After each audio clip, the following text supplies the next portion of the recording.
మీ ఇంట్లో కూడా ఒక ఆధ్యాత్మిక శోభ, అది చాలా అన్ని చోట్ల అనిపించదు. ఇలాగా ఒక వైబ్రేషన్ ఉందండి.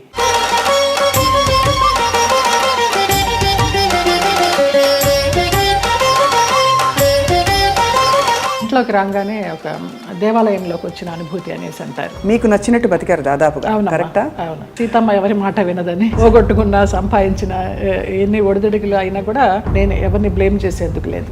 మీ రక్షణ మీరు ఎలా చేసుకున్నారు? అండ్ మగ ప్రపంచం వచ్చి మిమ్మల్ని పలకరించలేదు, ట్రై చేయలేదంటే ఎవరు నమ్మరు. కాపాడుకున్నాను అంటే కాపాడుకోలేదనే చెప్పాలి. తలుపులు కొట్టేవారు. ఒక ఆర్టిస్ట్ అయితే నువ్వు తలుపు తీస్తావా లేకపోతే నేను ఇక్కడ ఊరేసుకొని చచ్చిపోనా అని అడిగాడు. పెద్ద ఆర్టిస్టా? పెద్ద ఆర్టిస్ట్. ఒక బంధం కోరుకున్నారా మీతో, లేక కేవలం బంధం లేదు, ఏం లేదు, బాగుండేదాన్ని. ఎలా తప్పించుకున్నారు? కొన్ని తప్పించుకున్నాను, కొన్ని తప్పించుకోలేకపోయి.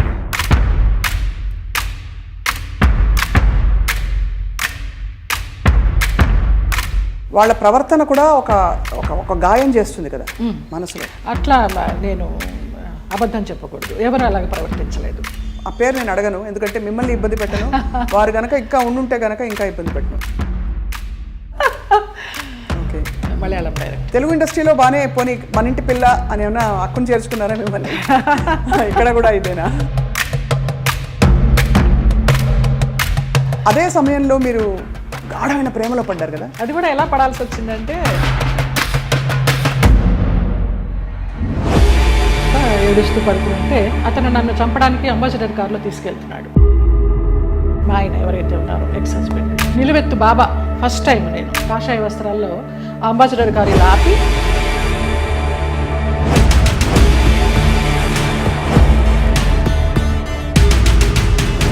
ఆ మన్నాడు పరుచూరు గోపాలకృష్ణ గారు, చలపతిరావు గారు వీళ్ళంతా మన విరుగంబాకం పోలీస్ స్టేషన్కి ఫోన్ చేసి ఇలాగ మా అమ్మాయి ఉన్నప్పుడు యాక్సిడెంట్ అయ్యి పడిపోతే ఈ నడుము దగ్గర నుంచి చచ్చి పడిపోయింది అంటే నాకు మళ్ళీ అతను లైన్లోకి వస్తే నేను నెలకి మెడిసిన్స్కి 5,000 రూపాయలు పంపించేదాన్ని. మీరు చెప్పే ఈ సంఘటనలు ఊహించుకుంటే కూడా, అంటే మీరు శరత్ బాబు గారు ఉన్నా కూడా చెప్పేదాన్నేమో, లేరు కాబట్టి ఇంకా ఫ్రాంక్గా చెప్తాను. చాలా ఫ్రాంక్గా ఫస్ట్ టైం చెప్తున్నాను నేను. మీ జీవితంలో కీలక పాత్ర పోషించిన వ్యక్తులు గుమ్మడి గారు ఒకరు. అసలు అంత లింకప్ చేయాల్సిన అవసరం ఎందుకు వచ్చింది? నా కోసం సులా అని ఒక వైన్ బాటిల్ తెప్పించేవారు రోజు 800 పెట్టి. ఇది నీకే, ఇది జయమ్మకే, వేరే ఎవరు ముట్టుకోవద్దు అనేసి. ఒక 4-5 సంవత్సరాలు జర్నీ చేశాము. ఇప్పుడు అటు నుంచి వెళితే నాకు ఆ ఇల్లు చూస్తే మాత్రం ఏడుపు వస్తుంది. అక్కడే నాగేశ్వరరావు గారు అన్నారు, ఆయన పోయిన తర్వాత అక్కడ నుంచుని ఉంటే పిల్లలందరినీ పలకరిస్తూ నా భుజం తట్టి,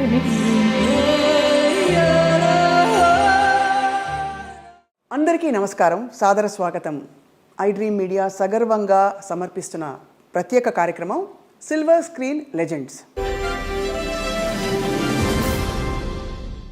బాహ్య సౌందర్యం తల్లిదండ్రుల వల్ల మనకు కలుగుతుంది. ఆత్మ సౌందర్యం భగవదేచ్ఛ. అలాగే మనసుని చాలా అందంగా ఉంచుకోవాలంటే అది ఖచ్చితంగా స్వయంకృతాపరాధం. అంటే మనసు అందంగా ఉంచాలంటే బోల్డంత సంస్కారం అవన్నీ కావాలి. మరి బాహ్య సౌందర్యంతో పాటు అంతఃసౌందర్యం కలిగిన వ్యక్తుల్ని కలిసినప్పుడు చాలా చాలా ఆనందం కలుగుతుంది. అటువంటి వ్యక్తుల్లో నాకు చాలా ఇష్టమైన నటి, అసలు మనసులో ఏముందో మొహం మీద ఉట్టిపడే వ్యక్తి ఎవరు అంటే జయలలిత గారు. పేరులో చాలా పవర్ ఉంది కానీ లోపల మాత్రం సున్నితత్వం. 40 ఏళ్లుగా ఎన్నో పాత్రలు వేస్తూ బోరు కొట్టని బోరింగ్ పాప, జానాబెత్తల జానమ్మ, ఇలాంటి అద్భుతమైన క్యారెక్టర్స్తో మనందరినీ రంజింప చేశారు. కానీ మనసులో ఎప్పుడు ఏ కష్టం వచ్చినా ఇలా దాచుకున్నారు. నాట్య కళాకారిణిగా, నటిగా, అసలు జీవితాన్ని శోధిస్తున్న ఒక వ్యక్తిగా వారి ప్రయాణం గురించి వాళ్ళు తెలుసుకుందాం అద్భుతమైన ఈ కార్యక్రమంలో. నమస్కారం జయలలిత గారు. నమస్కారం స్వప్న. చాలా చాలా మనసుకు తృప్తిగా ఉంది. పరిచయం ఎంత అద్భుతంగా ఉందో, చాలా బాగా చేశారు. నిజంగా మిమ్మల్ని చూసినప్పుడు అలాగే అనిపిస్తుంది. మీ కళ్ళు, మీ నవ్వు చాలా మనసులోంచి ఇలా వస్తుంది. ఎక్కడ నటన, ఊరికి ఏదో నవ్వాలి కదా అని ఎప్పుడు అనిపించదండి. ఇందాక మీరు అన్నారు కదా ఈశ్వరేచ్ఛ అని, అది అంతే, అదే నమ్ముతాను. మీ ఇంట్లో కూడా ఒక ఆధ్యాత్మిక శోభ, అది చాలా అన్ని చోట్ల అనిపించదు. ఇలాగా ఒక వైబ్రేషన్ ఉందండి అంటారమ్మా చాలా మంది. ఇంటికి వచ్చిన వాళ్ళు ఇంట్లోకి రాగానే ప్రశాంతత ఉంది. బయట చూస్తే ఏంటి ఇలాంటి ఫ్లాట్లో ఉంటుంది జయలలిత అనుకుంటాము. ఇంట్లోకి రాగానే ఒక దేవాలయంలోకి వచ్చిన అనుభూతి అనేసి అంటారు, అందరు అంటారు. ఆ నిశ్శబ్దం అసలు ధ్యానంలోకి వెళ్ళిపోవాలనిపించింది రాగానే. మీరు ఆధ్యాత్మికంగా కూడా ప్రయాణించారు కదా, అంటే ఇప్పుడు ప్రయాణిస్తున్నాను కూడా. అదే ఎందుకో మనసుకి హాయినిస్తోంది. ఇంకా ఈ ఆర్భాటాలు, ఈ అలంకారాలు, అలాంటి వాటన్నిటికీ దూరం అయ్యాననే చెప్పాలి. ఇంకా కొంచెం ఉంటుందేమో, దాన్ని కూడా దూరం చేయాలి. అది జయలలిత గారు చాలా ధైర్యంగా లైఫ్ని మీరు కొనసాగించారు, మీకు నచ్చినట్టు బతికారు దాదాపుగా. కరెక్టా? అవును. నిజమా? సీతమ్మ ఎవరి మాట వినదని. సీతమ్మ ఎవరి మాట వినదు. పోగొట్టుకున్న, సంపాదించిన ఎన్ని ఒడిదుడుకులు అయినా కూడా స్వయంకృతాపరాధం మీరు అన్నట్టు. నాకు నేను ఎవరిని బ్లేమ్ చేసేందుకు లేదు. మీ అసలు పేరు జయలలితేనా? లలిత. లలిత. మరి జయలలిత అనేది జయ తర్వాత కలిసింది కదా? కలిసిందంటే నాకు ఊహ తెలిసిన తర్వాత నేను చూసిన ఫస్ట్ మూవీ కథానాయకుడు ఎన్టీ రామారావు గారు, జయలలిత గారు. ఆ సినిమా చూసిన తర్వాత 6 సంవత్సరాలు అప్పుడు నాన్న అప్పుడు బడులు అనేవారు కదా, స్కూళ్ళు కదా, బడిలోకి జాయిన్ చేయడానికి వెళ్ళినప్పుడు మాస్టర్ గారు ఏంటమ్మా పేరు అన్నప్పుడు నాన్న లలిత అని చెప్పబోతుంటే నేను జయలలిత అని చెప్పేశాను. అది యాదృచ్ఛికం, తెలీదు. ఆ సంఘటన ఒకటే గుర్తుంది కానీ ఎందుకు చెప్పానో తెలియదు. జయలలిత అని చెప్పేసా. అప్పటి నుంచి జయలలిత. జయలలిత అనగానే ఆవిడ పవర్ఫుల్ జయలలిత గారే గుర్తొస్తారు.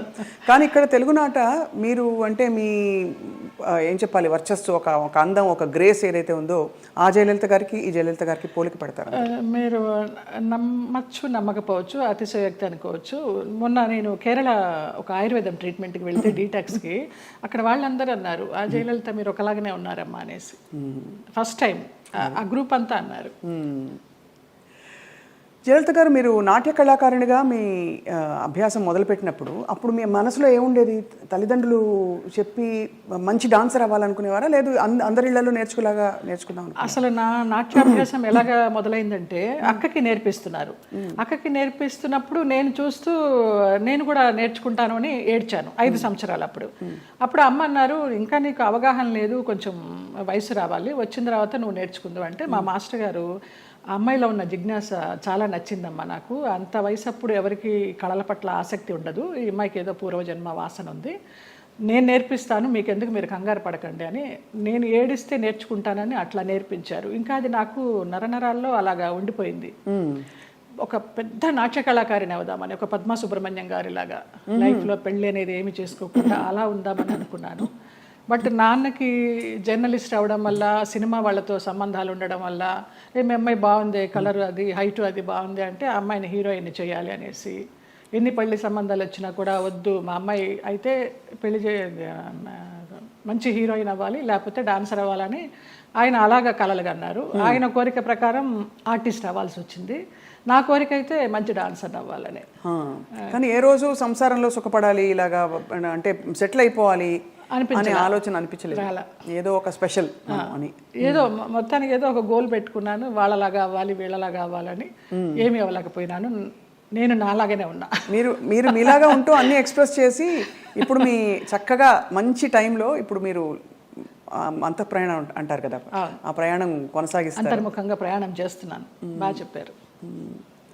ఎంతవరకు నేర్చుకున్నారు జయలలిత గారు మీరు నాట్యం? ఆల్మోస్ట్ డిప్లొమా అంతా అయిపోయిందమ్మా.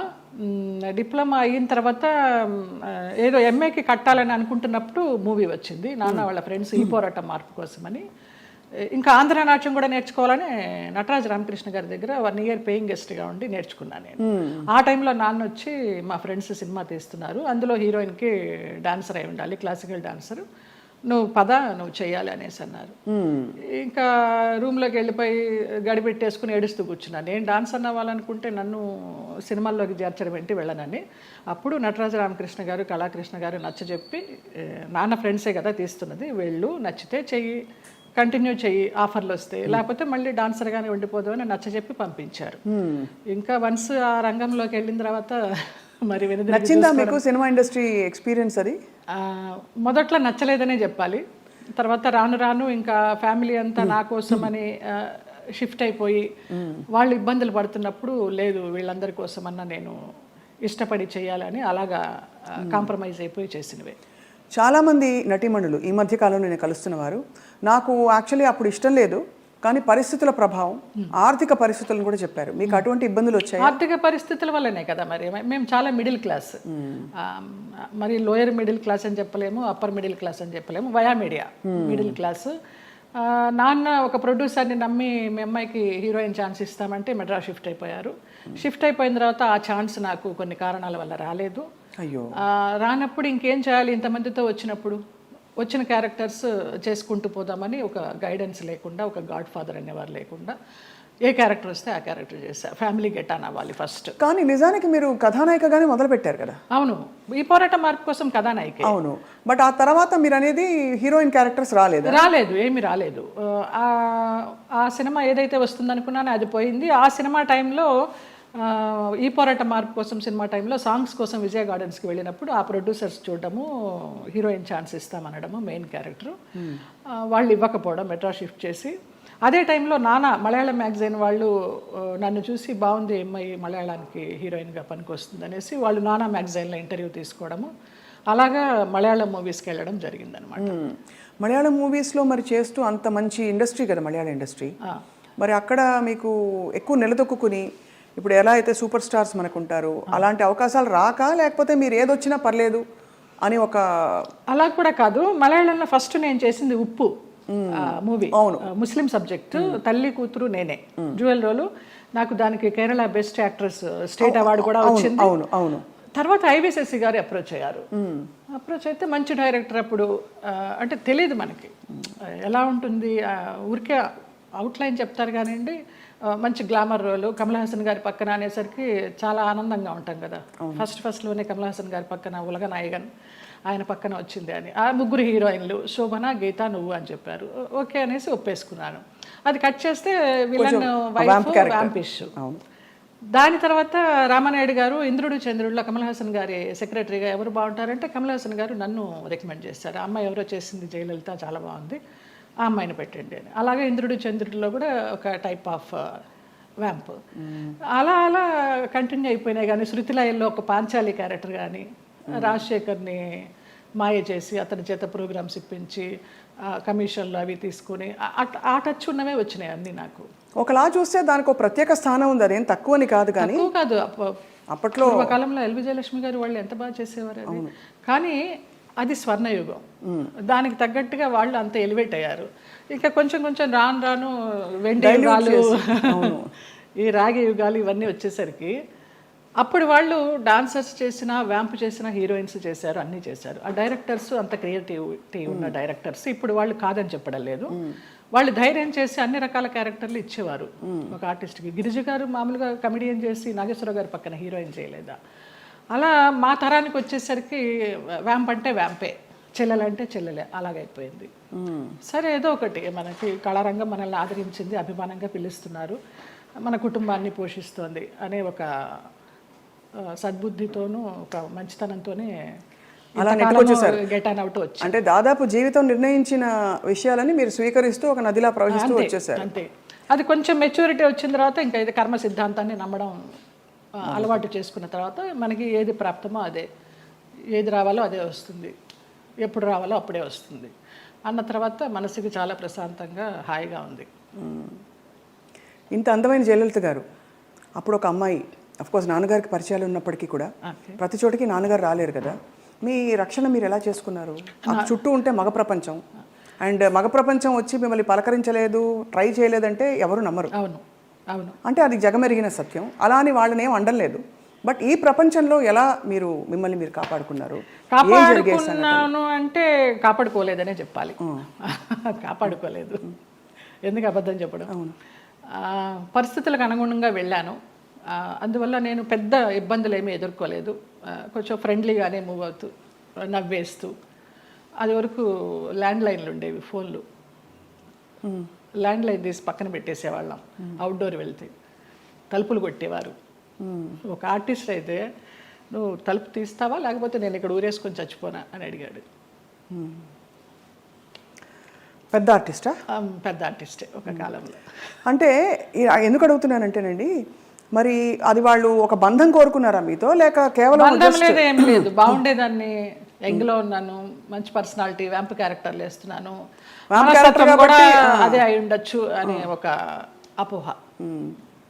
ఎలా తప్పించుకున్నారు? కొన్ని తప్పించుకున్నాను, కొన్ని తప్పించుకోలేకపోయాను. తప్పలేదు. అంటే మీరు నిర్ణయం తీసుకుని ఎవరైనా ఒక నిర్ణయం తీసుకుని ఇలా ఉంటే అది వాళ్ళ ఇష్టం. అది కానీ అయిష్టంగా బలవంతంగా గనక ఏ పరిస్థితిలోకి వెళ్ళినా కూడా, అది బడి కావచ్చు, ఇంకోటి కావచ్చు, ఇటువంటి ఒక చాలా కష్టం కదండి. అవును. ఒకసారి అలాగ ఒక డైరెక్టర్ని రిజెక్ట్ చేశాను అనేసి అతను ఆ క్యారెక్టర్ కట్ చేసి పంపించేశారు. పర్లేదు అనుకున్నాను. అలా కూడా జరిగిన సందర్భాలు. ఆ రోజుల్లో ఎలా ఉండేది జయలలిత గారు మీకు? అంటే మనసులో ఇలా జరుగుతోందని ముందే తెలుసా? వాళ్ళు తలుపులు కొట్టేటప్పుడు భయం వేసేదా, లేకపోతే తెలుసు ఎలా తప్పించుకోవాలనే ఆలోచన తప్పించి ఆ భయాలు అవేమీ లేవు. తలుపులు బద్దలు కట్టలేరు.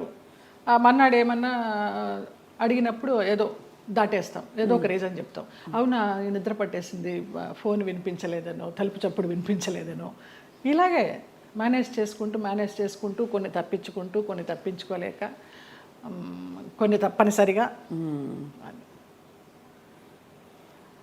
కష్టం, చాలా కష్టం. అయితే కష్టమని అనుకోలేదు.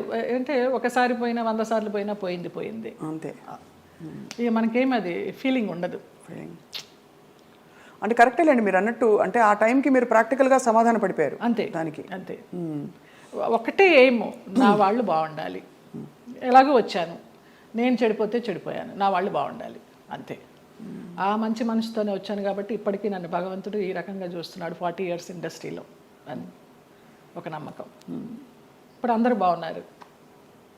చాలా సున్నితమైన ఒక ప్రశ్న అండి ఇది. అడగచ్చు అడగకూడదు, కానీ ఈ సోకాల్డ్ ప్రముఖులు వాళ్ళు వీళ్ళు మిమ్మల్ని ఇలాగా ఇబ్బంది పెట్టి, సరే వాటెవర్ ట్రై చేసి అది బలవంతంగా మీరు తలొగ్గినప్పుడు గౌరవం ఉంటుందా, లేకపోతే కేవలం జస్ట్ వాళ్ళ వాళ్ళ వాళ్ళ ఇంకా పైశాచికత్వం? కానీ పైశాచికత్వం ఏమీ ఉండదు, గౌరవం ఉండదమ్మా. Just matter of fact, need అంతే. రెండు ఉండవు, అది మరీ పీక్ ఉండదు. కానీ అంటే ఎందుకు అడుగుతున్నానంటేనండి, ఆ టైంలో వాళ్ళ ప్రవర్తన కూడా ఒక ఒక గాయం చేస్తుంది కదా మనసులో. అట్లా నేను అబద్ధం చెప్పకూడదు, ఎవరు అలాగ ప్రవర్తించలేదు. పైశాచికము లేదు, ప్రేమ లేదు. ప్రేమ అసలు ఉండదు. ఒప్పుకొని వెళ్ళాము అంతవరకు. వాళ్ళ నీడ్ అయిపోయింది, వచ్చాము. తర్వాత ఎలా ఉండేవారు వీళ్ళందరూ? బాగానే ఉండేది మామూలుగా. షార్ట్ అంటే షార్టే, అంతే అంతే. సో అది అలాగా ఒక ప్రొఫెషనల్ సిస్టంలో దాదాపు ప్రతి హీరోయిన్కి, ప్రతి అందమైన నటికి ఇది సర్వసాధారణమైపోయిన పరిస్థితులు వచ్చాయి అనే ఒక బాధతో తప్ప మరీ మిమ్మల్ని ప్రోబ్ చేసి ఇబ్బంది పెట్టాలని కాదు జయలలిత గారు. అయ్యో లేదమ్మా. ఎందుకు అది నామ్ అయిపోవాలి, ఎందుకు ఒక బెంచ్ మార్క్ అయిపోవాలి అని అంటే, మనం ఈరోజు అనేక కమిటీలు పెట్టడాలు, ఇండస్ట్రీ ఇతర వర్క్ ప్లేసెస్లో వేధింపుల కమిటీ ఉండాలని చెప్పి, అంటే వేధింపులని వ్యతిరేకించే కమిటీలు. బై గాడ్స్ గ్రేస్ మాకు అట్లాంటి వేధింపులు ఏం లేవు, కానీ తప్పలేదు. అంటే అది కరెక్టే. అంటే వేధింపులు లేకపోయినా ఒక పాయింట్లో మీరు ఎస్ చెప్పకపోతే మీకు అవకాశాలు తగ్గిస్తాం అన్నది ఒక వేధింపే కదా. అవును అవును. అంటే మీకు టాలెంట్ ఉండి కూడా చెప్పాను కదా, ఒక డైరెక్టర్ పంపించేశారు సుగం క్యారెక్టర్ అయిన తర్వాత అనేసి. ఆ పేరు నేను అడగను, ఎందుకంటే మిమ్మల్ని ఇబ్బంది పెట్టను. వారు గనక ఇంకా ఉండుంటే గనక ఇంకా ఇబ్బంది పెట్టను. లేరు, పోయినారా? Okay. Malayalam director. Okay okay. Telugu ఇండస్ట్రీలో బాగానే పోనీ మన ఇంటి పిల్ల అని ఏమన్నా అక్కును చేర్చుకున్నారా మిమ్మల్ని? ఇక్కడ కూడా ఇదేనా? అక్కున చేర్చుకోలేదు, చీకొట్టలేదు. రైట్. అదే సమయంలో మీరు గాఢమైన ప్రేమలో పడ్డారు కదా? అవునమ్మా. మలయాళం డైరెక్టర్. అది కూడా ఎలా పడాల్సి వచ్చిందంటే, నేను డేట్స్ ఇచ్చినప్పుడు నాన్న నాకు తెలియకుండా వేరే క్రాస్ బెల్ట్ మణి అని మన హీరోయిన్ మీనా వాళ్ళ మేనమామ, ఆయన కూడా ఒక కాలంలో ఒక ఈ సి గ్రేడ్ టైప్ ఆఫ్ మూవీస్కి మంచి పెట్టింది పేరు ఆయన. నేను చేసే సినిమాలు కూడా సి గ్రేడ్ సినిమాలే అప్పుడు, బీసీ గ్రేడ్. మీరు అంత ఓపెన్గా సి గ్రేడ్ సినిమాలు చేశానని చెప్తున్నారు కదా, అది ముచ్చటేసని చూసి ఎంత నిజాయితీగా చెప్తున్నారని చెప్పండి మ్యామ్. ఆ టైంలో నాన్న వాళ్ళకి ఇచ్చారు, నేను వీళ్ళకి ఇచ్చాను. అప్పుడు ఆ లొకేషన్కి వచ్చి ఆయన రౌడీయిజం చేయపోయినారు, క్రాస్ బెల్ట్ మని. అప్పుడు ఇతను, నేను భయపడి ఏడుస్తుంటే నన్ను ఒక రూమ్లో ఉంచి, నీకెందుకు, నేను ఉన్నాను కదా, నేను సమాధానం చెప్పి పంపిస్తాను, వాళ్ళు మాకు చుట్టాలి అన్నట్టుగా అలాగే పంపించేసరికి, అబ్బా నా లైఫ్ని సేవ్ చేసి అతను దొరికాడు అన్నట్టుగా బ్లైండ్గా పడిపోయిన ప్రేమలో. ఆ తర్వాత బ్రహ్మానందం గారి డైలాగ్ లాగా ప్రేమించింది తర్వాత ప్రేమించాల్సి వచ్చింది అన్నట్టుగా కొంచెం తెలుస్తుంది అతని గురించి 7 yearsలో. అయినా కూడా ఏదో మొహమాటంలాగా కమిట్ అయిపోయినాం అన్నట్టుగా చేస్తూ వచ్చాను. అందరూ చెప్తూ వచ్చారు, పెద్ద జెన్యూన్ కాదు, చూసుకో అనేసి. ఇక లాస్ట్గా అతను కూడా బ్లడ్తో లెటర్స్ రాసేసి ఒక మనం ఇప్పుడు ఆ హాట్ డ్రింక్స్ అవి తాగుతారు కదా, మన విస్కీ తాగే ఒక బాటిల్ లాంటి దానిలో, అది విస్కీనో మరి బ్రాందీనో తెలియదు, అందులో పాయిజన్ పోసుకుని తాగుతాను, ఇంటి ముందరకు వచ్చేసి చచ్చిపోతానని అంటే ఇంకా అందరికీ ఇంట్లో వాళ్ళకి ఇష్టం లేకుండానే బలవంతంగా నేనే నగలు కొనుక్కొని, నేనే పెళ్లి బట్టలు కొనుక్కొని, జయకృష్ణ గారు కొనిచ్చారు పెళ్లి బట్టలు. అలాగా కేరళ వెళ్ళిపోయి చూడటానికరమ్మ కొచ్చిన్లో, చాలా మహిమగల అమ్మవారు, అక్కడ మ్యారేజ్ చేసుకున్నాం. అప్పుడు ఇంట్లో వాళ్ళందరూ ఇంకా నామకే వస్తే వచ్చి అక్షంతలు వేసి భోంచేసేసి వెళ్ళిపోయారు. ఆయన కాపురానికి పంపించడానికి ఎవరు నాకు కూడా ఉండడం కానీ ఏమీ లేదు. నా అంతటి నేనే చేసుకుని, నా అంతటి నేనే వెళ్ళి, నా అంతటి నేనే వచ్చా బ్యాక్ టు పెవిలియన్. ఆ టైంలో జయలలిత గారు ఆయనకి మళ్ళీ అంటే ఆయనకి మొదటి పెళ్ళే కదా, ఆయనకి ఇద్దరికి అంటే మీకు కాలేదు, వివాహం కాలేదు, బట్ ఆయనకు కూడా ఏమి. అవును. బట్ ఏ ఇబ్బందులు వచ్చాయి మీ ఇద్దరు మధ్య? డబ్బు, వాళ్ళకి అప్పులు ఎక్కువైపోయినాయి, చాలా విపరీతమైన లావిష్నెస్ వాళ్ళకి. నేను మంచి 3 షిఫ్ట్ చేస్తూ ఉన్నాను ఆ టైంలో. నా నగలన్నీ అమ్మేసుకున్నారో తాకట్టు పెట్టుకున్నారో తెలియదు. సినిమాలకు వచ్చిన డబ్బంతా కూడా వాళ్ళే తీసుకునేవాళ్ళు. అమ్మ నాన్నకి ఇవ్వద్దనేవారు. అమ్మ నాన్న భయపడి పవర్ ఆఫ్ అటర్నిటీ రాయించుకొని, నీకు బిడ్డలు పుట్టిన తర్వాత నేను నీ ఆస్తి నీకు ఇస్తామంటే, ఆ పవర్ ఆఫ్ అటర్నిటీ ఎక్కడికి వెళ్ళి సైన్ చేశావు, అది క్యాన్సిల్ చెయ్యి, బిడ్డను కానీ అంటే అతనికి తెలియకుండా నేను లేడీ డాక్టర్ దగ్గరికి వెళ్ళి, నాకు బిడ్డలు వద్దు, ఒక 6 months నేను కొంచెం జాగ్రత్తగా ఉండాలనుకుంటున్నానని, అతనికి తెలియకుండా నేను లేడీ డాక్టర్ దగ్గరికి వెళ్ళి ఆ పిల్స్ తీసుకుని వేసుకుంటూ ఆ బిడ్డలు రాకుండా జాగ్రత్త పడ్డా. ఇక తర్వాత 3 monthsకి గొడవలు, 6 months నుంచి కొట్టుళ్ళు, యాసిడ్లు పోస్తాను అనడాలు, గదిలో బంధించడాలు, ఇవన్నీ అయిన తర్వాత ఏడుస్తూ పడుకుని ఉంటే అతను నన్ను చంపడానికి అంబాసిడర్ కార్లో తీసుకెళ్తున్నాడు. మా ఆయన ఎవరైతే ఉన్నారో ఎక్స్ హస్బెండ్, నిలువెత్తు బాబా. ఫస్ట్ టైం నేను కాషాయ వస్త్రాల్లో అంబాసిడర్ కారు ఇలా ఆపి, నేను కూర్చున్న వైపు డోర్ తీసి నన్ను గబగబగా లాక్కెళ్ళారు. ఆ మన్నాడు పరుచూరు గోపాలకృష్ణ గారు, చలపతిరావు గారు వీళ్ళంతా మన విరుగంబాకం పోలీస్ స్టేషన్కి ఫోన్ చేసి, ఇలాగ మా అమ్మాయి అపాయకరమైన పరిస్థితిలో ఉంది, మీరు వెళ్ళి ఆ అమ్మాయిని బయటికి తీసుకురావాలని చెప్పి అలా ఇంటికి తీసుకొచ్చారు నన్ను. ఆ బాబా సంఘటన అలా జరగడం, ఇక్కడ పరుచూరు గోపాలకృష్ణ గారు, చలపతిరావు గారు ఇలా సహకరించడం అంత యాదృచ్ఛికం. అంటే ఎవరో ఒకళ్ళు భగవంతుడు పంపిస్తాడు అంతే, ఆయన రాడుగా నేరుగా. అంటే మనసు పెట్టి మీరు ఇష్టపడి అన్నీ వదులుకుని ఎవరు లేకుండా మీరు వెళ్ళి చేసుకున్న పెద్ద స్టేట్మెంట్స్ ఇచ్చేసి, కళ్యాణం వచ్చినాక వచ్చిన ఆగదనేసి అందరూ అనేవారు, దొంగోళ్ళు బట్టి ముఖంలా ఉన్నాడు, ఎలా నచ్చాడు నీకు, ఎలా నమ్మావే అనేసి. అంటే మీకు ఆ టైంలో మీరు గాయపడిన మీకు అదే ఆయనే రక్షణ ఇచ్చాడు. ఎందుకంటే అంత ముందు అందరూ వచ్చిన వాళ్ళందరూ మీతో మిస్బిహేవ్ చేసిన వాళ్ళు, మీకు ఇబ్బంది పెట్టి మిమ్మల్ని ఏదో ఒకటి రాబట్టారు. సో ఇతను ఏదో ఇస్తారనుకుని మీరు తప్పలేదండి. అంటే నమ్మకపోతే జీవితం ఎందుకండి? ఇంపార్టెంట్ విషయం, మీరు నమ్మి దెబ్బ తగిలినా కూడా ఆ గాయం ఎక్కువ ఇది కాకుండా భగవంతుడు వచ్చి మిమ్మల్ని కాపాడు. నిజంగా. తర్వాత అతను రమ్యకృష్ణతో నీలాంబరి సినిమా చేశాడు కన్నడలో. ఇంకేదో మూవీ చేస్తున్నప్పుడు యాక్సిడెంట్ అయ్యి పడిపోతే ఈ నడుము దగ్గర నుంచి చచ్చుపడిపోతే నాకు మళ్ళీ అతను లైన్లోకి వస్తే నేను నెలకి మెడిసిన్స్కి 5,000 రూపాయలు పంపించేదాన్ని అతనికి. జాలి అవసరమా ఏమో తెలీదు, ఇంకా రుణానుబంధం ఉందనుకుంటా అనేసి. చాలా సంవత్సరాలకి అది. ఒక పాప పుట్టింది అతనికి, వేరే పెళ్లి చేసుకుని. ఆ పాపకి ఇప్పుడు లేదు, నేను చాలా ఒక 4-5 years అయిపోయింది టచ్ లేకుండా. 13 సంవత్సరాలు ఎప్పుడో దాని పుట్టినరోజు అని అది ఇది అంటే ఇక్కడి నుంచి ఏమైనా పంపించేదాన్ని. ఆ పిల్ల అడిగేదంటే ఎవరు పంపించారు నాన్న అని. బాబా పంపించారమ్మా అనేవాడంట. బాబా గారు భక్తులా మీరు మొదటి నుంచి? నాకు రమాప్రభమ్మ పరిచయం చేసింది బాబా గారిని ధవళేశ్వరంలో, నల్లబాబా.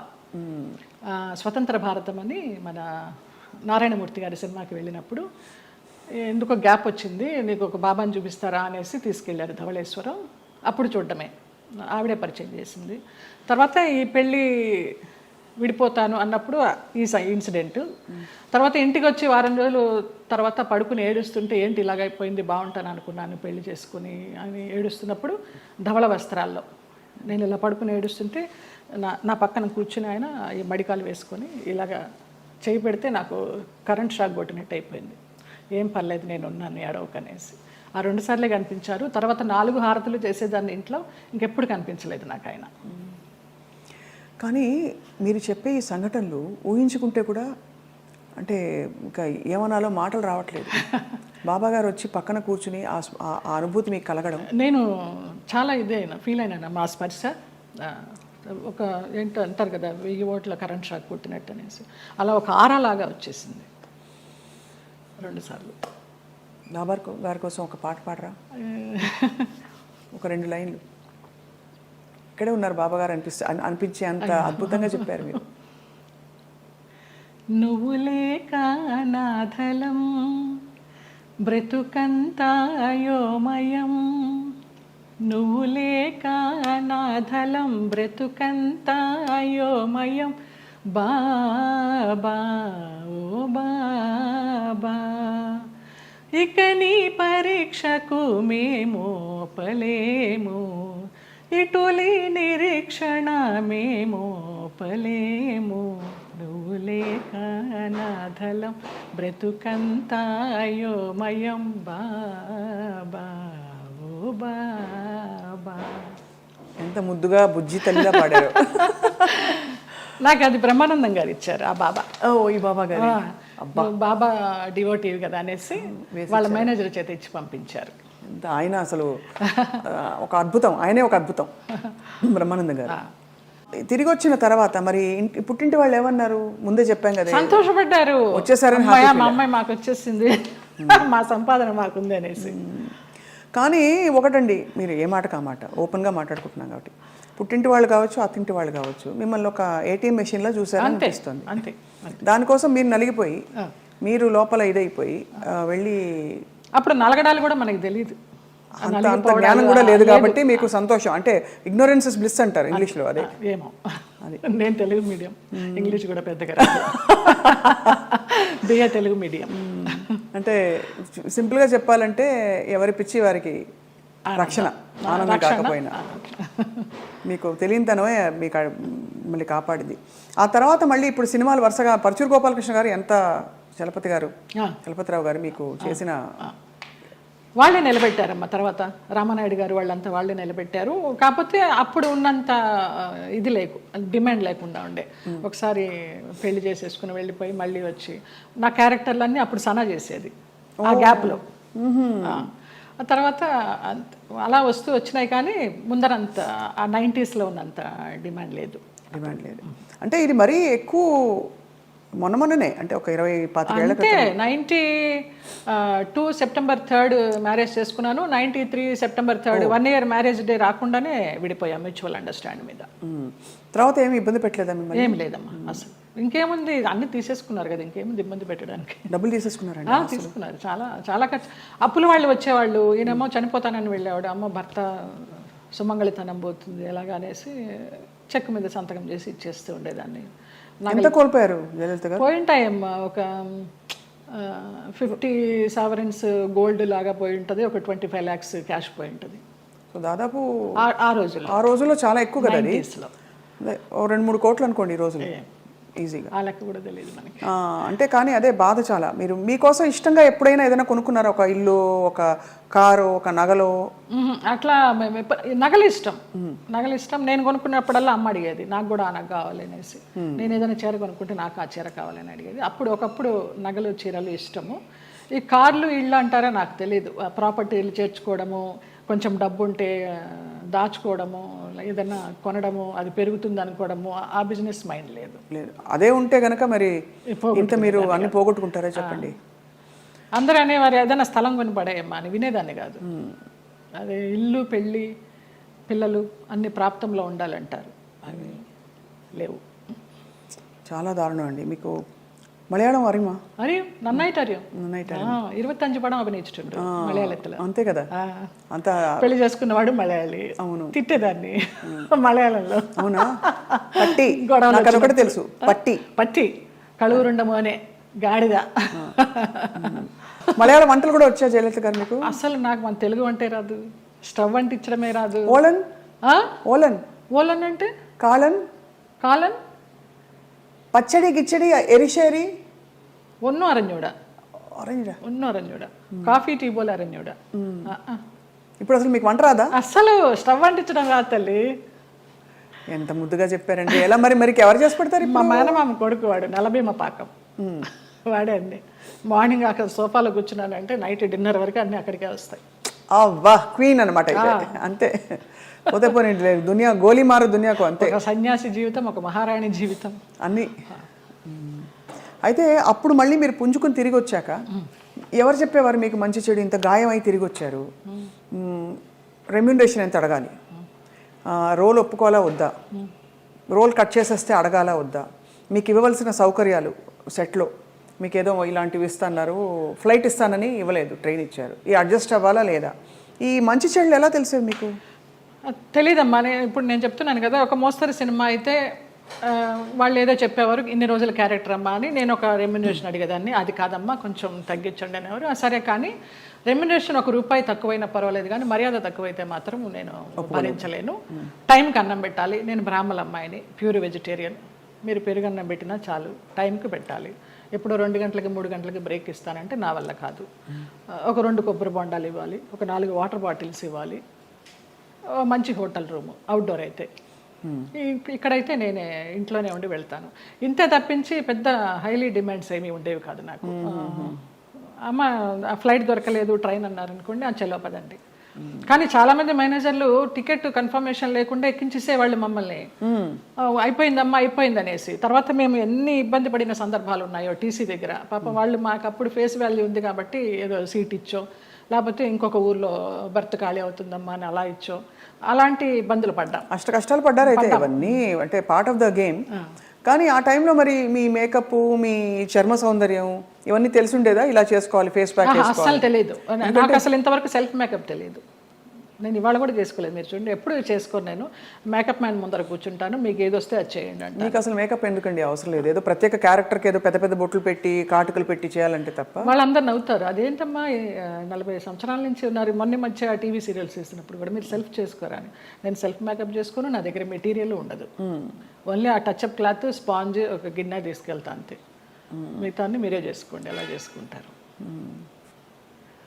మరి ఆ టైంలోనే కదా మీకు వచ్చిన బోరు కొట్టని, బోరింగ్ పాప, ఇవన్నీ ఎప్పుడు వచ్చాయి? ఏ టైంలో వచ్చాయి? లారీ డ్రైవర్ బాలయ్య బాబుతో చేసినప్పుడు జస్ట్ ఒక సీన్, ఒక సాంగ్, ఒక ఇమాజినేషన్ సాంగ్, డ్రీమ్ సాంగ్, దాంతో బోరింగ్ పాప అని వచ్చేసింది. జనాల్లోకి బాగా వెళ్ళిపోయింది ఆ క్యారెక్టర్. అవును, చిన్న క్యారెక్టర్ అయినా కూడా. అలాగే ఏప్రిల్ 1 విడుదల భాగ్యం క్యారెక్టర్ కూడా అలాగే వెళ్ళింది. అద్భుతమైన వంశీ గారి సినిమాలు అసలు ఓ రేంజ్. అవును. ఏ డైరెక్టర్తో మీరు వర్క్ చేసినప్పుడు మీకు హాయిగా అనిపించేది? అంటే ఇది కదా నాకు ఇష్టమైన వాతావరణం అని.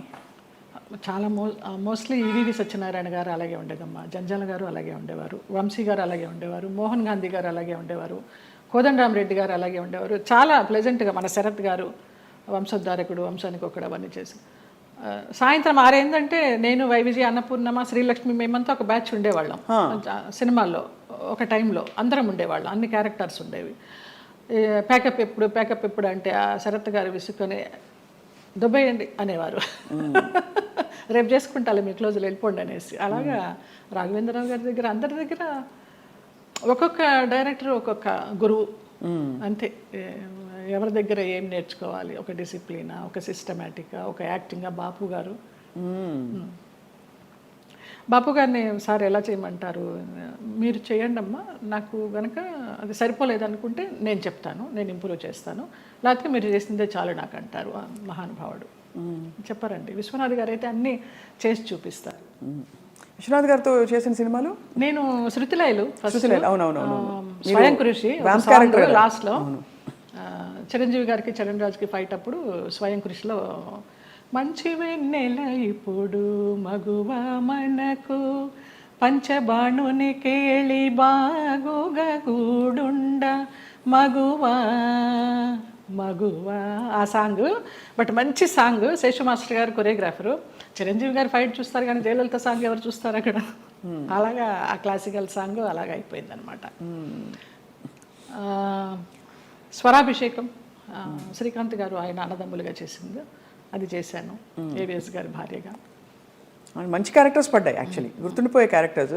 జంజాల గారిది చంటబ్బాయి, విచిత్ర ప్రేమ, పెళ్లి గోల, ఓహనా పెళ్ళంట. కానీ ఆ వ్యాంప్ క్యారెక్టర్ డాన్సులు కానీ వచ్చినప్పుడు మీకు ఇష్టం లేని బట్టలు వేసుకున్నారు ఎప్పుడు?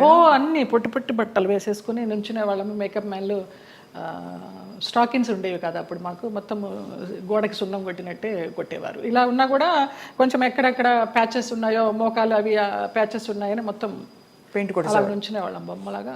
వాళ్ళు ఇబ్బంది కలగలేదా చేసేసుకునేవాళ్ళు. తల్లి ఏం కలిగేది కాదు. అలవాటైపోయింది. నేను ఆ డ్రెస్ వేసుకొని కూర్చున్నా కూడా మా అసిస్టెంట్ తీసుకొచ్చి టవల్ కప్పేవాడు. వచ్చి తీసిపారే. ఇది కప్పుకున్న దగ్గర నుంచి వాళ్ళకి ఆత్రం ఏముంది లోపల అని. ఇది మూసినంత వరకే కదా ఆత్రం, ఇది తెరుచుకుంటే ఏముంది తీసి పడేసేదాన్ని. మళ్ళీ షార్ట్కి తీయాలి, అప్పుడు విచిత్రంగా చూస్తూ ఉంటారు. మనకి షార్ట్ కాన్సన్ట్రేషన్ ఉండదు. ఇప్పటి నుంచి ఇలాగే కూర్చుంటా. మానవ నైజం అండ్ అందులో మీలాంటి ఒక స్త్రీ, అంటే ఇంత కష్టం చూసిన స్త్రీ ఎంత దెబ్బతిన్నా కూడా నేర్చుకోకుండా మళ్ళీ మళ్ళీ ప్రేమలో పడడం సహజం. సో మళ్ళీ అలా పడ్డారా? అంటే పడలేదా? భగవంతుడు నన్ను రక్షించాడు. కానీ ట్రై చేస్తుంటారు కదా చాలామంది, అంటే ప్రేమలో పడ్డానికి ఎవరు ట్రై చేయలేదమ్మా. ఉంచుకుంటామని, మళ్ళీ రెండో పెళ్లి చేసుకుంటామని. నాకు ఇంట్రెస్ట్ లేదు, నాకు భయం. ఒక పెళ్ళి చాలు, అయిపోయింది దాంతో ఎక్స్పీరియన్స్. చాలా మంది కాంప్రమైజ్ అయిపోతారు కదా, ఏదో ఒక తోడు, ఏం లేని చోట ఒక తోడు ఉంటుందని. అలా అనిపించలా. అన్నపూర్ణమ్మ వాళ్ళందరూ కూడా అనేవారు, కనీసం పెళ్లి చేసుకోకపోతే ఎవరన్నా బిడ్డనన్నా పెంచుకో, నీకు వయసు అయినప్పుడు ఆసరాగా ఉంటారని. అక్క పిల్లలు అన్న పిల్లలు అందరూ ఉన్నారు చాలు. అది కూడా అనిపించలే. నాకు ఒక బిడ్డ, నాకు ఒక సంసారం, మళ్ళీ పెళ్ళి, మళ్ళీ ప్రేమ చాలు ఒకటి. అమ్మ బాబోయ్, అవును, ఎంత గాయం అయింటుందో మీకు అర్థమవుతుంది. మీరు నేర్చుకోవడం గొప్ప విషయం. గాయం ఎంతైందో తెలియదు కానీ దాని మీదకి వెళ్ళలా, డైవర్ట్ అవ్వాలా నేను. బట్ ఏదో ఒక ఏంటి లైఫ్ అనుకుంటే ఏమొచ్చేది మీకు ఆన్సర్? ఇప్పుడు ఫర్ ఎగ్జాంపుల్ పొద్దున్న లేస్తే మేకప్ వేసుకుని సెట్లో ఉండి వాళ్ళకి కావాల్సినట్టు రోజంతా ఉన్నప్పుడు మనకు కావాల్సినట్టు మనం ఉండే టైం ఉండాలని అందరికీ అనిపిస్తుంది. అలా ఉంటుంది కదా, ఏదో ఒక మంచి ఫ్రెండ్స్ ఉన్నారా మీకు? అట్లా కూడా ఎవరు లేరు. ఇప్పుడు రాగిణి, రక్ష, లతాశ్రీ వాళ్ళందరూ సోకాళ్ళు వాళ్ళందరూ ఎప్పుడైనా మీ మధ్య ఎప్పుడు ఈర్ష్యలు, కాంపిటీషన్లు ఏమీ లేవా? ఎప్పుడు లేదు, ఎప్పుడు లేదు. ఈ చీర నువ్వు తీసుకో, నువ్వు కట్టుకో, ఎలాంటి ఫ్రెండ్స్? ఎన్నో అలాంటివి ఎన్నో. నేను రాగిణికి ఎన్ని ఇస్తాను చీరల నగలు. పాపం పాడైపోయినవి కూడా అది మళ్ళీ రిపేర్ చేసుకుని, అక్క నువ్వు ఇచ్చింది చూడు ఎంత బాగుందో, కట్టుకున్నానంటుంది. అలాంటిదే తప్పించి నువ్వు కట్టుకుని ఇప్పేసిన చీర నాకు ఇస్తావేంటి, అలాంటివి ఏం లేదు. ముందర అడుగుతుంది, అక్కలకి ఆ వదిలినకి చీరలు తీస్తున్నాను అంటే అక్క నన్ను గుర్తుపెట్టుకో, నాకు కూడా ఇవ్వంటుంది. అలా చాలామందికి ఇచ్చిన సందర్భాలు ఉన్నాయి. సో 90వ దశకం ఆరంభంలో మీకు మ్యారేజ్ ఫెయిల్ అయిన తర్వాత దాదాపు మీరు ఒంటరి ప్రయాణమే. ఒంటరి ప్రయాణం. అమ్మ నాన్న వాళ్ళు? అమ్మ నాన్న 99లో అమ్మ పోయింది, 2005లో నాన్న పోయారు. తర్వాత 2003లో నేను హైదరాబాద్ షిఫ్ట్ అయ్యాను. ఇంకా అక్కడ ఉన్న ఒక ఇల్లు అమ్మేసి అక్కల అన్నలు అందరూ వేరే వేరే కాపురాలు పెట్టేసుకున్నారు. ఆ డబ్బుతో ఇక్కడికి వచ్చి నేను మధురానగర్లో చలపతిరావు గారు చెప్పి ఆయన ఉండే ఫ్లాట్స్లోనే పైన పెంట్ హౌస్ కొనుక్కున్నాను. ఓరిని బ్రహ్మ బంగారం గాను, ఏవిఎస్ గారి సినిమా షూటింగ్ అప్పుడు. నీకు ఆఫర్స్ ఉంటాయో లేవో తర్వాత విషయము, ఆత్మీయులందరూ ఇక్కడ ఉన్నాం కదా వచ్చేసే అన్నారు. అలాగే వచ్చేసాను. మూవీ ఆఫర్స్ కోసం రాలేదు నేను. వచ్చాను, చిన్న చిత్తగా చేస్తూ వచ్చాను. 2007లో చిట్టిబాబు గారు, మన రాజబాబు గారు తమ్ముడు, వాళ్ళు ల్యాండ్ ఓనర్స్, ఈ ల్యాండ్ ఓనర్స్ ఇక్కడ కడుతున్నారు, బాగుంది చూడు అనేసి అంటే వచ్చాను, నచ్చింది, వాస్తు అది బాగుంది, కొనేసుకున్నాను. ఇంకా 2007 నుంచి ఇక్కడే. చాలా అద్భుతంగా మెయింటైన్ చేస్తున్నారు మీరు. అంటే ఎక్కడ కూడా ఇది పాత అపార్ట్మెంట్ కొత్త అపార్ట్మెంట్ లాగే అనిపిస్తుంది. మోడల్ అండ్ అలాగే ఇంటీరియర్స్ చేయించడం. ఇంటీరియర్స్ అంతా మీ టేస్టేనా? అబ్బాయి నాకు అసలు టేస్ట్ అనేది లేదు. అయ్యో, అంత గుడ్డెద్దు చేలో పడ్డట్టేనమ్మా. ఏదో చేసుకుంటాము, అందరూ వచ్చి బాగుంది అంటారు. దానికోసం టైం వెచ్చించి ఇది చేస్తే ఎలా ఉంటుంది, ఇది చేస్తే ఎలా ఉంటుంది, ఆ థాట్ లేదు, ఆ ఓపిక లేదు. సో అలా మరి జీవితం అలా నడుస్తూ మీరు వచ్చారు. మధ్యలో మీరు శరత్ బాబు గారు ఒక, అది మనసు బంధం అని చెప్పచ్చా? మనసు బంధమే. నేను బాగా అనుకున్నాను, ఆయన కొంచెం అనుకుని వదిలేశారు. ఇప్పుడు ఆయన ఉన్నా కూడా చెప్పేదాన్నేమో, లేరు కాబట్టి ఇంకా ఫ్రాంక్గా చెప్తాను. ఆయనతోనే యాత్రలన్నీ చేశాను. మహానుభావుడు, దేవుడు నాకు ఒక గైడ్ని పంపించాడు అనుకున్నాను, లేకపోతే నేను అన్ని యాత్రలు చేసేదాన్ని. చాలా చాలా మంచి వ్యక్తి, అందులో ఏమీ సందేహం లేదు. ఒకరి రూపాయి తినరు, ఒకరికి పెట్టరు. ఆయన ఫ్యామిలీ వరకు ఆయన చూసుకుంటారు కానివ్వండి, అది లేదు, ఆ గుణం లేదు. ఆ టైంలో మిమ్మల్ని వివాహం చేసుకునే టైంలో కొంతమంది ఇండస్ట్రీ ప్రముఖులే ఆపారు ఆయన్ని, లేకపోతే మీ తెలుసు పెళ్ళయి సెటిల్ అయ్యేవారు కూడా అన్నారు అంట. నిజం. చాలా ఆలోచనలు చేశాము, ఒక బిడ్డను కూడా కందామని ఆలోచన చేశాము, దానికి అన్ని ప్లానింగ్స్ వేసుకున్నాము. తర్వాత ఆయన ఆలోచిస్తూ ఉంటారు, సంవత్సరాల తరబడి ఆలోచిస్తూ ఉంటారు. ఒక విషయం చెప్తే ఒక 100 రకాలుగా ఆలోచించి, లలిత ఇలా వద్దేమో, అలా వద్దేమో, మనం ఎవరన్నా కానీ వాళ్ళు మన ఇద్దరం పోయామనుకో, అమ్మాయిని ఆస్తి కోసం ఏమన్నా చేస్తారేమో, ఇలాగంతా కూడా చెప్పేవారు. నేను చాలా ఫ్రాంక్గా ఫస్ట్ టైం చెప్తున్నాను, నేను వాళ్ళ ఫ్యామిలీ మెంబర్స్ నేనేమి లెక్క చేసేది లేదు. వాళ్ళ ఫ్యామిలీ మెంబర్స్లో ఒక తమ్ముడు నాతో చాలా క్లోజ్గా ఉంటాడు, ఒక తమ్ముడు ఫ్యామిలీ ఇప్పుడు కూడా వారి అబ్బాయి మీతో టచ్లో ఉన్నారు ఉన్నాడు అని అంటారు. అంటే ఎలా పిల్లలాగానే ఎక్కడ మిమ్మల్ని ఒక శత్రువుగా చూడలేదు కుటుంబానికి? లేదు లేదు. కుటుంబానికంటే వారి కుటుంబానికి, వారి కుటుంబంలో ఎవరికి నేను పెద్ద తెలియదు, మా మధ్య ఏం జరిగిందని కూడా ఎవరికి తెలియదు. ఈ తమ్ముడు గారి ఫ్యామిలీకి తప్పించి వాళ్ళకు కూడా అంతంతే పైనే. నాకు ఆయనకి పరిచయం ఉందనే తప్పించి కొంచెం డీప్గా వెళ్ళామనేది తెలియదు. మీరు రమాప్రభ గారితో చాలా క్లోజ్ కదా ఒక టైంలో. రమాప్రభ గారు శరత్బాబు గారిని చాలా విమర్శించేవారు, చాలా ఇంటర్వ్యూలో బహిరంగంగా తిట్టారు. ఎందుకు మీ దృష్టిలో ఎందుకు ఇంత మంచి వ్యక్తి అని మీరు చెప్తున్నారు? మీ మనసుతో చూస్తే అవును కదా కరెక్ట్ అనిపిస్తుంది. ఎందుకంటే మీరు ఎవరిని అసలు మిమ్మల్ని హాని చేసిన వాళ్ళనే మీరు జడ్జి చేయని వ్యక్తి. అలాంటిది అసలు అంటే మనం ఒకవైపునే విని చెప్పలేము కదా, మరి జడ్జ్ చేయలేము కదా. మరి అప్పుడు వాళ్ళిద్దరు కలిసి ఉన్న పరిస్థితుల్లో ఏం జరిగిందో అది నేను కూడా చెప్పలేను. కానీ నా వరకు ఆయన చాలా మంచి వ్యక్తి, చాలా మంచి వ్యక్తి. ఏ విషయంలో మీకు నమ్మకం కలిగింది? ఫర్ ఎగ్జాంపుల్ అంటే మీరు చూసిన అనుభవాల్ని బట్టి మనని ఇతను హింసించడు, మన డబ్బులు తీసుకోడు, లేదు వేరే విధంగా వేధించడు, కంట్రోల్ చేయడు, ఇలా రకరకాల కేటగిరీల్లో మనం తిన్న దెబ్బల్ని బట్టి ఆ విషయంలో మనకు నమ్మకం కలుగుతుంది. ఏ విషయంలో మీకు ఒక భరోసా కలిగింది ఆయన? నాకు తెలియదు. నా అంతటి నేనే మామూలుగా బావా అని పిలిచేదాన్ని, వెళ్ళేదాన్ని. రమాప్రభ గారి కోసం అక్కకి ఏమన్నా చేయండి బావా అనేదాన్ని. అక్కకి చాలా చేశానమ్మా, ఇంకా నేను చేయాల్సింది ఏమీ లేదు అనేవారు. అలాగా నేను ఈ గుళ్ళు వెళ్తాను, ఆ గుళ్ళు వెళ్తాను, ఈ పురాణాలు చదువుతానంటే ఆయన దగ్గర కూర్చుంటే గంటలు అలాగా టైం పాస్ అయిపోయేది. అప్పుడు నేను ఒక ఆడదాన్ని అనే అభ్యంతరం లేకపోతే మీ వెంట తీసుకెళ్ళడానికి, మీరు యాత్రలకు వెళ్ళినప్పుడు నాకు చెప్పండి బావా నేను వస్తాను అనేదాన్ని. అలాగా మా యాత్ర సాగిందనమాట. అట్లా ఇంకా ఆయన లలిత అని పిలవడము, క్లోజ్ అయినామని చెప్పాలి. దాదాపు మీకు అంటే గృహస్థాశ్రమం లేకపోయినా వానప్రస్థాశ్రమం లాంటిది తొందరగా ఫాస్ట్ ఫార్వర్డ్ మోడ్లో కర్మలు అయిపోతాయి చూడండి. ఇప్పుడు మనం అనుభవించడానికి వచ్చిన కర్మలు అయిపోవాలంటారు కదా, అలా మీకు ఏదో రాసి పెట్టినట్టు మీరు దాన్ని అటాచ్ అయ్యారు, మళ్ళీ డిటాచ్ అయిపోయారు. అవును. ఆయన ఒక్క విషయంలో బాధపడుతున్నప్పుడు ఈ చిట్టిబాబు గారు వాళ్ళే చెప్పారు, పోనీలే నీకు భగవంతుడు ఆయన్ని గైడ్ కింద పంపించాడు నువ్వు యాత్రలు చేయడానికి. ఆయన పోయినప్పుడు బాధపడితే మంచి వ్యక్తి వెళ్ళిపోయారు అనేసి అన్నారు. ఇంకా అప్పటితో ఆ ఆలోచన కూడా లేదు. ఇంకా వెళ్ళాను, హాస్పిటల్కి వెళ్ళేదాన్ని, చూసేదాన్ని, అసలు మన సృహలోనే లేరు. లాస్ట్ ఇయర్ February 14th నాడు, వ్యాలంటైన్స్ డే నాడు హాస్పిటలైజ్డ్ అయిన మనిషి May 21st నాడు పోయినారు. చూడలేకపోయారు కదా? చూడలేకపోయిన వాళ్ళం. బావా అని పిలిచేదాన్ని, అయ్యప్ప అని పిలిచేదాన్ని ఆయన్ని. ఆయన ఆధ్వర్యంలో ఇరుముడి కట్టుకుని నేను మండలం రోజులు అయ్యప్ప దీక్ష చేసి అయ్యప్పకి వెళ్ళాను. ఆయనతో వెళ్ళాలనుకున్నాను కానీ వెళ్ళలేకపోయినాను, నేను విడిగా వెళ్ళాను. అప్పుడు నేను ఇరుముడి కట్టుకునేటప్పుడు ఆయనే చెప్పారు నాకు మంత్రాలన్నీ. అట్లా అయ్యప్ప అని నా ఫోన్లో కూడా తత్వమసి అని ఫీడ్ అయి ఉంటుంది ఆయన పేరు. అయ్యప్ప తత్వమసి అంటే ఎంత మీరు మనసులో ఆయనకి చాలా ఆరాధించాను. ఆయనకి సేవ చేసుకుంటూ అలా ఉండిపోవాలనుకున్నాను. బట్ భగవంతుడు పడనిలా. లేదు, రుణం లేదు. అది అంతేనండి, బంధాలు అంతేనా? మరి అంతే అనుకోవాలి. రుణం ఉన్నంత వరకు మనం కలిసి ఉంటాం. తర్వాత కూడబెట్టిన పుట్టిన వాళ్ళు మన బిడ్డలే. అలాంటప్పుడు ఇంకా బయట నుంచి ఎక్కడో వచ్చిన వాళ్ళు ఆ రుణం ఉన్నంత వరకే ఉంటారు. అది రుణాన్ని బంధ రూపేణ పశుపత్ని సుతాలయ. సో మరి ఉన్నంతకాలం కష్టపడి ఉంటే దాన్ని ఎలా చూడాలి? రుణం ఉంది కాబట్టి నాకు కష్టాలు పెట్టాడు, కష్టాలు పడదాం అనుకోవాలా? లేకపోతే అంతే పడాలి. కష్టాలని భరించే శక్తిని ఇవ్వమని కోరుకుంటా నేను. నువ్వు కష్టాలను ఇచ్చావు, భరించే శక్తి నువ్వు, అదే కోరుకుంటా ఎప్పుడు.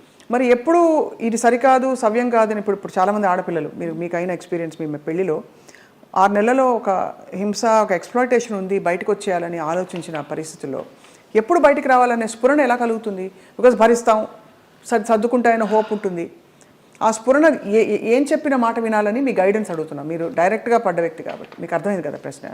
అది మన రాతలో ఉంటుంది, ఏదో అదృశ్యవాణి చెప్తుంది మనకి, భరించావు చాలు, ఇంకా ఇది చెయ్యి అని గైడెన్స్ వచ్చేస్తుంది అని. నాకు బ్లైండ్గా వెళ్తాను నేను, అంతే.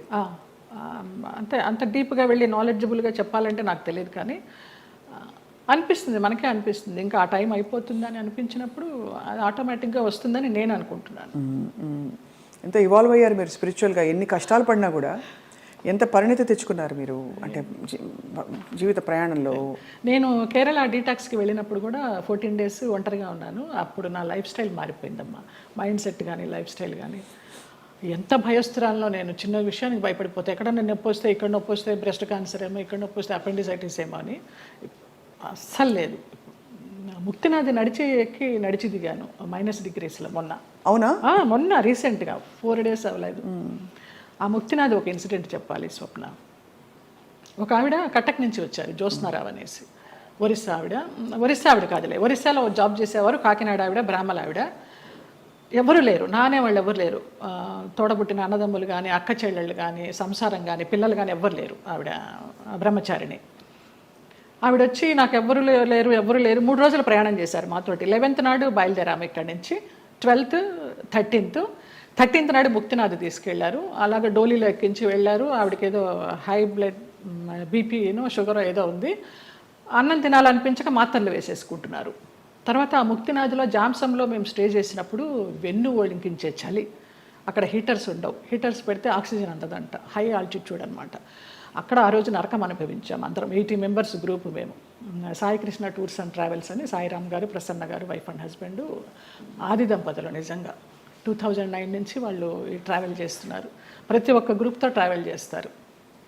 ఇంకా నేను లైఫ్ జర్నీ అంతా వాళ్ళతోనే యాత్రలు కంటిన్యూ చేయాలని వాళ్ళతో చెప్పి కూడా వచ్చా కన్ఫర్మేషన్.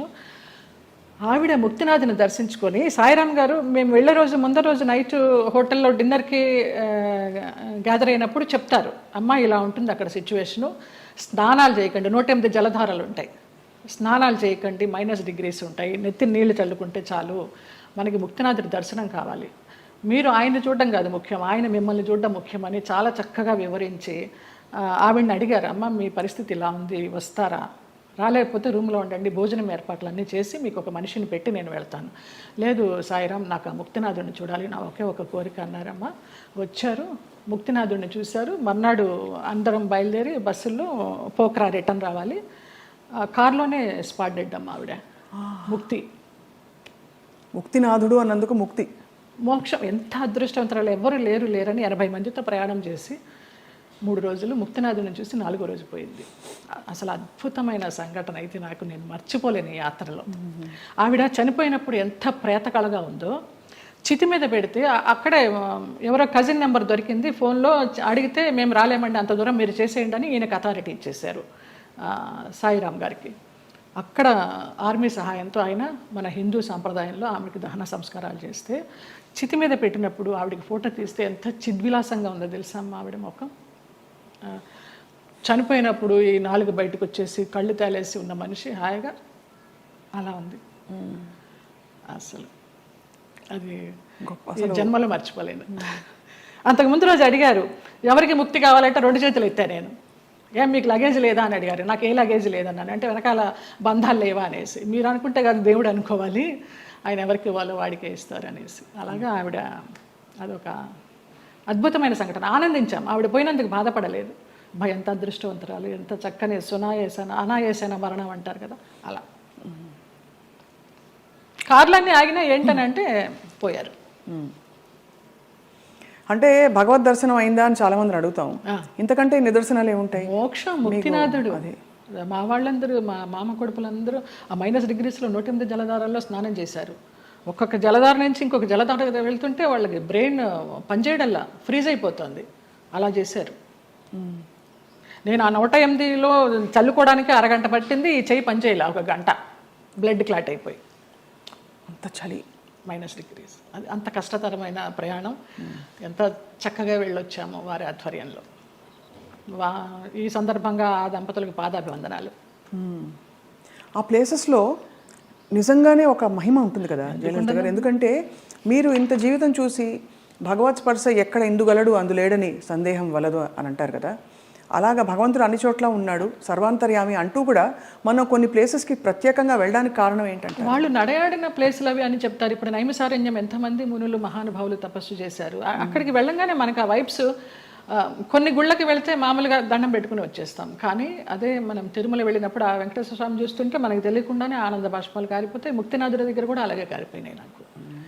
మన దేవుళ్ళ రూపాలు ఉండవు, ఏముండవు, వాళ్ళు నేపాల్ పద్ధతిలో తయారు చేస్తారు, అలా ఉన్నా కూడా వైబ్స్ ఉన్నాయమ్మా. అంతే, వాళ్ళు నడయాడిన ప్రదేశం. జనక్పూర్ వెళ్ళాము, సీతారాములు నడయాడిన ప్లేసు, వాళ్ళ కళ్యాణమైన ప్లేసు. చాలామంది మా గ్రూప్లో అక్కడికి వెళ్ళి దండలు మార్చుకున్నారు, మళ్ళీ సీతారాముల కళ్యాణం లాగా. అలాంటి వైబ్స్ ఉన్నాయి. అందుకే వెళ్ళాలి. ఇంట్లో కూర్చున్న భగవంతుడు దర్శనం ఇస్తాడు, అది వేరే విషయం. వాళ్ళు నడయాడిన ఆ పుణ్యభూమిలో నడిస్తే ఆ పాదధూళి మనకి కొంచెం పుణ్యం ఇస్తుందని. రెండోది మీరు అన్నట్టు ఆ ప్లేస్కి వెళ్ళిపోయాక నేను ఫలానా, నేను స్వప్న, నేను జయలలిత, నేను సో అండ్ సో అన్నీ మర్చిపోయి, నేను జ్యోత్స్న మర్చిపోయి కేవలం ఒక అంకిత భావంతో ఒక డిజాల్వ్డ్ స్టేట్లో వెళ్తాం. అంతే, అది కూడా ఒక సర్వస్వ శరణాగతి అయిపోయి నువ్వు తీసుకొచ్చావు, నువ్వే చూసుకో, శరణాగతి అంతే. అందులో కూడా చాలా అద్భుతాలు మన లోపల జరుగుతాయి. అద్భుతాలు అంటే మన అహంకారం కరగడం అన్నీ కదా, మనకి తెలియకుండానే అది ఆ ఉద్వేగం అది అంతా వచ్చేస్తుందమ్మా. నేను సంజయ్తో అదే అన్నాను. సంజయ్ కదా ఇంటర్వ్యూ ఏర్పాటు చేసింది, సంజయ్ కిషోర్. నాకు గుంటూరులో చిన్నప్పటి నుంచి వాడు నన్ను కొట్టేవాడు. వాడు కొడుతుంటే నేను పరిగెత్తేదాన్ని. వాళ్ళ ఇల్లు పెద్ద ఇల్లు గుంటూరులో, పెద్ద పెద్ద ఇల్లు. కొడుతుంటే పరిగెత్తేదాన్ని. తర్వాత వాడిని ఎత్తుకునేదాన్ని. వాడు ఈ రోజున ఇంత గొప్పవాడైనాడంటే చాలా సంతోషము. చాలా పద్ధతైన మనిషి. ఎంత పద్ధతైన మనిషి. వాళ్ళ ఇంట్లో వాళ్ళ అమ్మగారు నాకు పెద్దక్కలాగా, పాపాయి అంటే ఆవిడ. నా అభివృద్ధికి ఆవిడ సంతోషిస్తుంది. నా సొంత వాళ్ళు కూడా సంతోషిస్తారో సంతోషించరు, కానీ ఆవిడ అంత సంతోషిస్తుంది, అంత బ్లెస్ చేస్తుంది ఆవిడ. నువ్వు బాగుండాలి, నువ్వు బాగుంటే మేము బాగుంటాం అనేసి. లేదు, మీరు మీరు బాగుంటారు, మీ చుట్టూ ఉండేవాళ్ళు అంటే మీకు భగవద్ రక్షణ ఉందని క్లియర్గా ప్రూవ్ అయిందమ్మా. నాకు చాలా ఈ యాత్ర తర్వాత నాకు భగవదానుగ్రహం మెండుగా ఉందని చాలా నమ్మకం వచ్చింది నిజంగా. ఇంకా అసలు ఏమూలో ఉన్న భయం కాస్త పటాపంచలైపోయింది, ఏం లేదు. మీ జీవితంలో కీలక పాత్ర పోషించిన వ్యక్తులు గుమ్మడి గారు ఒకరు. ఇది గతంలో లోగడ మీడియా వాళ్ళు చాలా సందర్భాల్లో అడిగారు, రకరకాలుగా లింకప్లు రాశారు మీకు వారికి. అసలు అంత లింకప్ చేయాల్సిన అవసరం ఎందుకు వచ్చింది? అంటే మీరు కేవలం వెళ్ళి ఇప్పుడు ఒక మనిషి ఇంకో మనిషి సేవ చేయొచ్చు, చూసుకోవచ్చును. స్త్రీ పురుషులు కావడంతో అలా రాశారు. ఏ స్త్రీ పురుషులైన వయసు భేదం లేదమ్మా. నా తండ్రి వయసు ఆయనకి. మేము సినిమాలన్నీ మానేసుకొని పొద్దునైతే ఆయన ఫోన్ చేసి, నా గొంతు పొద్దున్నే కొంచెం మగవాడి వాయిస్ లాగా ఉంటుంది. పొద్దున్న లేవగానే ఫోన్ చేస్తే బాచి అనేవారు. బాచి అనుకోండి, బాచి లిఫ్ట్ చేశాడు. బాచి కాదండి నేనే జయమ్మ అంటే, జయమ్మ నీ గొంతు ఏంటి అలా ఉంది, మంచు మార్గే గొంతులాగా ఉంది. ఇంకొక ఎవరినో పోల్చేవారు అనమాట. ఏం చేస్తున్నావు ఇవాళ, ఏం తీసుకొస్తున్నావు వంట. అలాగా ఆయన్ని మేము అభిమానించి మహామహులు, వాళ్ళ సేవ చేసుకోవడానికి పూర్వజన్మ సుకృతం ఉండాలి నిజంగా. తల్లిదండ్రి లేరు, వాళ్ళ ప్లేసుల్లో వాళ్ళని ఊహించుకొని, ఆ లెజెండ్స్ వాళ్ళు చేసిన క్యారెక్టర్స్ ఊహించుకొని, మనకి ఇంత గొప్ప అవకాశం వచ్చిందే, వారితో కూర్చుని భోంచేసేయడం కానీ, వారితో కూర్చుని పేకాడడం కానీ, వారితో కూర్చుని వైన్ తీసుకోవడం కానీ. నా కోసం సులాని ఒక వైన్ బాటిల్ తెప్పించేవారు రోజు 800 పెట్టి, ఇది నీకే, ఇది జయమ్మకే, వేరే ఎవరు ముట్టుకోవద్దనేసి. అంత అభిమానంగా కొన్ని సంవత్సరాలు, ఒక 4-5 సంవత్సరాలు జర్నీ చేశాము. ఇప్పుడు అటు నుంచి వెళితే నాకు ఆ ఇల్లు చూస్తే మాత్రం ఏడుపు వస్తుంది. అవును, మీరు చెప్పారు. అంత మంచి. ఆయన కుటుంబ సభ్యులు ఎవరు లేరా ఆ టైం? ఉన్నారు, ఎందుకు లేరు. ఆయన కూతుళ్ళు, బిడ్డలు, కొడుకులు. ఒక కొడుకు US లో ఉండేవాడు, ఒక కొడుకు చెన్నైలో. వాళ్ళెవరూ సరిగ్గా చూసేవారు కదా. నా ఫోన్ నుంచి నేను ISD చేసి ఇచ్చేదాన్ని అమ్మాయికి మాట్లాడడానికి. కొడుకు పుట్టినరోజు అంటే విష్ చేయడానికి కానీ, లేకపోతే ఆయనకి ఏదైనా బాగాలేకపోతే చెప్పడానికి కానీ. ఎప్పుడైనా వాళ్ళందరూ మిమ్మల్ని, ఆడపిల్లలు వచ్చేవారు. ఇక్కడ సాంబమ్మ అని ఒక ఆవిడ ఉండేది, ఆవిడ వచ్చి చూసిపోతూ ఉండేది. శారద బెంగళూరులో ఉండేది, ఇప్పుడు ఇక్కడే షిఫ్ట్ అయిపోయింది. విజయమ్మ చెన్నైలో ఉంటుంది, ఇంకొక చిన్నమ్మ అమెరికాలో ఉంటుంది, ఒక ఆవిడ క్యాన్సర్తో పోయింది. ఫోన్లు చేస్తూ ఉంటారు. కానీ లాస్ట్లో ఆయనకి ఒంట్లో బాగాలేనప్పుడు ఆయన పక్కన అంబులెన్స్లో కూర్చుని హాస్పిటల్లో జాయిన్ చేసింది నేనే. ఇంకా ఆయనకి వెంటిలేషన్ తీస్తారనగా జయ ఇట్రా అనేసి నన్ను ఇట్లా గుండెల మీద పడుకోబెట్టుకున్నారు, పోయినారు. ఫస్ట్ పోయిందని తెలిసింది కూడా నాకే. పోయినప్పుడు ఇంకా నేను బయటకు వచ్చేసాను. ఇంకా ఆ తెల్లవారుజాము నుంచి వాళ్ళ పిల్లలు రావడం, అది అక్కినేని నాగేశ్వరరావు గారు అన్నారు, ఆయన పోయిన తర్వాత అక్కడ నుంచుని ఉంటే పిల్లలందరినీ పలకరిస్తూ నా భుజం తట్టి, నీకు చాలా లోటు గుమ్మడి గారు పోవడం అన్నారు. నమస్కారం. మహానుభావులు వాళ్ళంతా. No comments. అందుకంటే అంటే ప్రపంచం అలా ఉందండి ఇప్పుడు. ఒక మనిషికి మధ్య ఏదో ఒక ఎంత విచిత్రమైన అనుబంధం అండి. మీరు నిజంగా ఎవరికైనా వండి పెట్టాలంటే ఇంకో కొంచెం తక్కువ వయసు వాళ్ళు దొరకరా చెప్పండి. ఏదో ఒక ఆత్మీయత కలిగి కదా అంతే. ఆ టైం, ఆ పీరియడ్ ఆయనతో మేము గడపాలి అంతే. ఆయన క్లబ్కి వెళ్ళడం కూడా మానేశారు మేము పరిచయం అయిన తర్వాత. ఇంకెందుకు నా క్లబ్, హాయిగా ఇక్కడే కూర్చుందామనేవారు అక్కడ. బాగా ఆయనతోటి చాలా ఆ టైము మళ్ళీ తిరిగి రాదు. కానీ అందరినీ పోగొట్టుకున్నారనే బాధ అండి. నేను అందరూ వెళ్ళిపోయారు కదా, శరత్ బాబు గారు వెళ్ళిపోయారు, గుమ్మడి గారు. ఆ బంధం ఎలాంటి బంధం అని అడిగి కదా, తండ్రి కూతుర్ల బంధం అవ్వచ్చు, గురు శిష్యుల బంధం అవ్వచ్చు, మీ ఆత్మకి బాగా అంటే ఒక విధమైన సొలేస్ ఇచ్చే వ్యక్తులందరూ దూరం అయ్యారు కదండి. వాళ్ళు దూరం అవుతుంటే భగవంతుడి దగ్గర అవుతున్నాడు. వాళ్ళు దూరం కాకుండా ఉంటే భగవంతుడిని పెద్ద పట్టించుకునేదాన్ని కాదేమో. వీళ్ళందరూ ఉన్నారు కదా నాకు అనేసి, ఏం జరిగినా మన మంచికి. ఇప్పుడు ఎలా మీ దైనందిన జీవితం ఎలా ఉంటుంది? సీరియల్స్ మానేశాను, సినిమాలా రావు పెద్దగా నాకు తెలిసి. ఎందుకు మానేశారు సీరియల్స్? వద్దనుకున్నారా? వద్దనుకున్నాను. ప్రేమెంత మధురంలో ఒక బ్యాడ్ ఇన్సిడెంట్, గాయమైంది హృదయానికి. ఏమైంది? ఎవరో పేరు ఊరు లేని ఆర్టిస్టు ఒక అమ్మాయి ఎంటర్ అయింది ఒక 6 months బ్యాక్.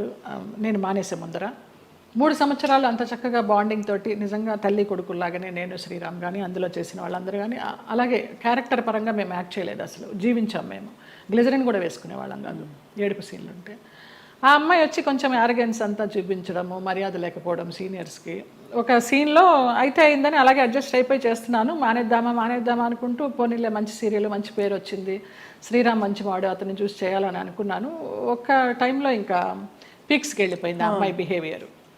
అమ్మాయి శ్రావణ శుక్రవారం నాడు పూజకి గాజులు లేకుండా కూర్చుంది మొండి చేతులతోటి. నేను ఒక పెద్ద సఫిస్టికేటెడ్ మదరు, అంత సాంప్రదాయాన్ని పాటించే మదరు, అత్తగారి పక్కనే కూర్చుని పూజ చేస్తూ ఉంటుంది. అప్పుడు నేను క్యారెక్టర్ పరంగా ఆలోచించి, అత్తగారి స్థానంలో నేను ఇక్కడ ఉన్నాను కదమ్మా, నేను లేకపోతే నీ ఇష్టం వచ్చినట్టు చేసుకోవచ్చు, శ్రావణ శుక్రవారం పూజ ముత్తైదో గాజులు వేసుకుని చేయాలన్నానమ్మా.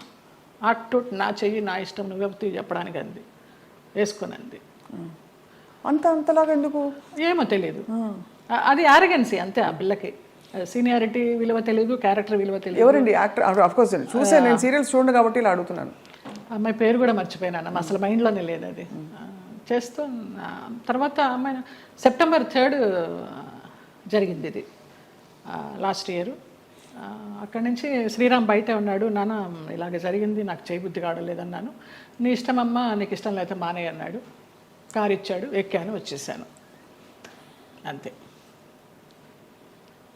అక్కడ బహుశా మీ ప్రయాణం అయిపోయిందేమో అంతే. అలా ఇలా ఈ సంఘటన ద్వారా అలా కొంచెము అయిష్టంగానే చేస్తున్నాము, ఇష్టం లేకుండా. ఆ క్యారెక్టర్కి కూడా ఇంపార్టెన్స్ తగ్గడము, ఆ ఫీల్ కూడా రావడల్లా చేస్తుంటే. డైరెక్టర్ గారితో అనేదాన్ని, ఇంతకు ముందర ఫీల్తో చేసేవాళ్ళం అండి, ఇప్పుడు రావడం లేదనేసి. డైరెక్టర్ మారిపోయాడు, వెంకట్ అని, అతను చాలా ఇష్టము, చాలా మంచి టెక్నీషియన్. ఆ యూనిట్ నుంచి బయటకు వచ్చారు, వేరే యూనిట్ ఎవరైనా ఆఫర్ చేస్తే ఎందుకు చేయకూడదు? వద్దనిపించిందమ్మా, ఇంక అసలు నాకు సీరియల్స్ వద్దు. అంటే నేను ఆ గంగిరెద్దులాగా అలంకరించుకోవడము, రోజుకి అన్ని డ్రెస్ చేంజ్లు, పొద్దు నుంచి నైట్ వరకు టైం లేకుండా. 12 hours అండి కాల్ షీట్. పంపించరమ్మా. నేను తొందరగా వెళ్ళిపోతానంటే, అమ్మ సీనియర్వి నువ్వే వెళ్ళిపోతానంటే మిగతా వాళ్ళందరూ కూడా వెళ్ళిపోతారు. అందులో సీరియల్స్ లో బాగా పిండేస్తారు కదా. నరకం. ఎన్ని సీరియల్స్ చేశానో అన్ని సీరియల్స్ అన్నం పెట్టినాయి, కాదని లేదు, కానీ వద్దనిపించింది. ఇంకెవరికి పెట్టాలి, నేను వద్దు. మంచి సినిమాలు ఏమన్నా వస్తే చిన్న చితక సినిమాలు చేసుకుందాము, లేదా కృష్ణారామాని యాత్రలు చేద్దాము, ఉన్నది పెట్టుకొని ఉన్నంత వరకు, తర్వాత భగవంతుడు చూసుకుంటాడు, అంతే. అక్క వీళ్ళందరూ టచ్లో ఉంటారా? ఎప్పుడు టచ్లో ఉంటారు. అబ్దికానికి, నాన్న అబ్దికానికి చెన్నై వెళుతూ ఉంటాము, 2 అన్నయ్యలు అక్కడే ఉన్నారు, అందరం కలివిడిగానే ఉంటాం, 3 చెల్లెళ్ళు, 2 అన్నదమ్ములు. సరే, మీకు మీ ప్రయాణం ఇలా రాసుందని మీరు సరిపెట్టుకున్నారు, అది మీ గొప్పతనం. అంతే. నా గొప్పతనం కాదు, నాకు దేవుడిచ్చిన వరం అది. నా గొప్పతనం ఏం లేదు. మరి ఇప్పుడు మీకు జీవితం గడవడానికి, యాత్రలు చేయడానికి, మనం శేష జీవితం గడపడానికి కంఫర్టబుల్గా, ఫైనాన్షియల్గా? శేష జీవితం వరకు ఉందని నేను చెప్పలేను, ఇప్పటికీ ఉంది.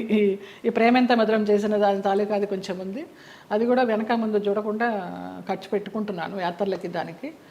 శేష జీవితానికి ఎలా ఉంటుందో నాకు తెలియదు, ఆయన నిర్ణయిస్తాడు. ఆ నమ్మకం అయితే ఉంది. మీ దగ్గర అయితే మాస్టర్ కీ ఉంది, అంతే కదా? ఇంకా ఇవన్నీ మాస్టర్కి లాకర్కి ఏం లేదు, కానీ మాస్టర్ కీ అంటే భగవంతుడే కదా. భగవంతుడే మాస్టర్ కీ కదండి మనందరికీ. ఆయన నడిపిస్తాడని నమ్మకం. అది ఆ నమ్మకమే. రేపేంటి అని అడుగుతారు, ఎప్పుడు ఆలోచించాలి రేపేంటి అనేది. అసలు పుట్టిన దగ్గర నుంచి అవగాహన లేదు, మధ్యలో సంపాదించడం మొదలుపెట్టిన దగ్గర నుంచి కూడా రేపు ఏంటి అనేది క్వశ్చన్ రాలేదమ్మా నాకు అసలు. 700 సినిమాలు అంటే బాధ ఎందుకు వేస్తుందంటేనండి, ఈ పబ్లిక్ ప్రొఫెషన్లో ఉన్న వాళ్ళందరికీ చాలా కష్టమైన జీవితం. మీకు ఎప్పుడు నిద్ర లేవాలి అనే చాయిస్ ఉండదు. వాళ్ళు చెప్పిన టైంకి మీరు హాజరవ్వాలి. వాళ్ళు మీకు నచ్చినా నచ్చకపోయినా, చలున్నా ఎండున్నా వాళ్ళు వేసుకోమన్న బట్టలు వేసుకోవాలి. అలా 700 జీవితాలు మీ మొత్తం ధారపోసి వెచ్చించి మహా నటులే చరిత్రలో అలా ఉండిపోయి మెల్లిగా ఫేడ్ అవుట్ అయిపోతారు విత్ టైం. ఈ నట జీవితం మీకు నేర్పిన విషయం ఏంటండి? ఫేమ్ ఉంటేనే ఏదైనా జనాల్లో ఏదైనా, లేకపోతే ఉందా లేదా అనేది కూడా వాళ్ళకి తెలియదు. ఎందుకంటే పెద్ద పెద్ద నటులు కూడా చాలా కష్టాలు పడ్డారు. మీకు ఉన్న సంపద మీరు అన్నట్టుగా ఆధ్యాత్మికంగా మీరు మలుచుకుని ఒక గౌరవంతో ఆత్మాభిమానంతో కొనసాగిస్తున్నారు జయలలిత గారు. చాలా మనసుకి ముచ్చటగా ఎంత ఇన్స్పైరింగ్గా ఉందో చెప్పలేని మాటలు. మీకు చిన్న కోరిక ఉంది మాకు. చెప్పండి. మీరు ఒక చిన్న డాన్స్ చేస్తా. నేను మామూలుగా సెమీ క్లాసికల్ ఏమైనా మూవీ సాంగ్ స్వప్నకు కూడా తేలిగ్గా ఉంటుంది. నువ్వు క్లాసికల్ సింగర్ కాదని లేదు, ఏమైనా పాడతారు అనుకొని మనసే అందాల బృందావనం అనుకున్నాను. మా సంజయ్ తిట్టాడు, ఎంత పెద్ద క్లాసికల్ డాన్సర్ నువ్వు వేడి సినిమా సాంగ్ చేస్తావా అనేసి. అందుకని ఏ సాంగ్ చేయాలి? భామనే సత్యభామనే ఏమైనా ఒక 4-5 లైన్లు అనగలరా? ఆ 2 లైన్లే మళ్ళీ మళ్ళీ తిప్పి అనమంటే అంట. కొంచెం నేను కూడా కలుపుతాలే. మీరు కలపండి. నిలబడే మీరు కూచిపూడి భరతనాట్యమా? 2 అమ్మ. కూచిపూడి చింతా రాధాకృష్ణమూర్తి గారు, భరతనాట్యం జోసుల సీతారామ శాస్త్రి గారు విజయవాడ నుంచి వచ్చేవారు. కాకుండా తంజావూరు నుంచి గిరిజా నటరాజ్ అని ఒక వైఫ్ అండ్ హస్బెండ్ వచ్చి చెప్పేవారు భరతనాట్యం. ఆంధ్రనాట్యం నటరాజ్ రామకృష్ణ గారు. మళ్ళీ మధ్యలో వెకేషన్స్కి చెన్నై వెళ్ళి చినసత్యం గారి దగ్గర. ఎప్పుడు అనిపించలేదు ఒక డాన్స్ స్కూల్ స్టార్ట్ చేద్దామని? లేదు, వేంప వేషాలు వేసేసరికి, అంటే డిగ్రీ అవుతూ ఇంకా డాన్స్ కంటిన్యూ చేద్దాం అనుకునే టైంలో నాన్న ఫీల్డ్కి తీసుకొచ్చేసారు. ఇంకా ఈ వేంప వేషాలు వేసినప్పుడు నన్ను అలాగే చూస్తారేమో, పేరెంట్స్ పిల్లల్ని పంపించడానికి భయపడతారేమో, ఇవి సినిమా సాంగ్స్ నేర్పుతుందా లేకపోతే క్లాసికల్ సాంగ్స్ నేర్పుతుందా అని ఏదన్నా అని నాకు నేనే డౌట్ పెట్టుకొని దాన్ని సమారంభించేసాను. ధిత్త కిడగ తిరుగుతాం, ధిత్త కిడగ తిరుగుతాం, తా కిడగ తిరుగుతాం, కిడగ తిరుగుతాం, దిత్త కిడగ తిరుగుతాం, దిత్త కిడగ తిరుగుతాం, తా కిడగ తిరుగుతాం, కిడగ తిరుగుతాం, దిత్త కిడగ తిరుగుతాం, దిత్త కిడగ తిరుగుతాం, తా కిడగ తిరుగుతాం, కిడగ తిరుగుతాం, కిడగ తిరుగుతాం. భామనే సత్యభామనే,